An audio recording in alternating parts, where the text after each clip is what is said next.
Cette visite du président français est censée, dit-on, à Paris et à Abidjan, sceller la réconciliation entre la France et la Côte d'Ivoire. Les symboles seront nombreux, les thématiques abordées consensuelles. Rien ne doit venir troubler ces prochaines 48 heures. À sa descente d'avion, Emmanuel Macron est attendu par son homologue ivoirien Alassane Ouattara. Rencontre avec des officiels, hymnes nationaux, passage en revue des troupes. Les rois et chefs traditionnels ivoiriens sont aussi venus en nombre accueillir le président français.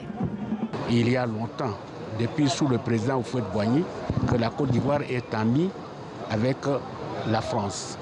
Et aujourd'hui, Macron vient pour une visite officielle. C'est un plaisir pour nous de le recevoir parce que nous avons déjà retrouvé un peu de paix après la crise post-électorale et sa visite va encore consolider cette paix retrouvée par les Ivoiriens.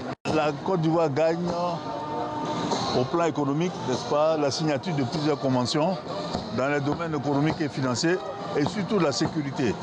C'est la Côte d'Ivoire, c'est la plaque tournante dans la région avec ce qui se passe à nos frontières. Et donc, c'est une bonne chose pour nous que la France vienne pour nous soutenir. Donc, nous sommes vraiment heureux et fiers. Au programme de cette visite, la signature d'accords bilatéraux, en effet, dans les domaines de la santé, de l'éducation, du sport et de la sécurité. La France considère que la Côte d'Ivoire a un rôle clé à jouer pour la stabilité de la région voisine du Sahel. Emmanuel Macron doit aussi ce samedi débattre avec des étudiants.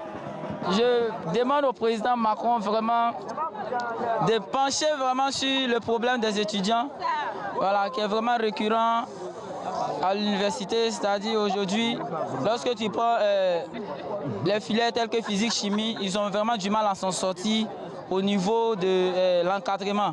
Ils n'ont pas le matériel nécessaire. Sa première soirée sur le sol ivoirien, c'est aux côtés de soldats français basés à Abidjan qu'Emmanuel Macron va la passer pour célébrer Noël avec quelques jours d'avance.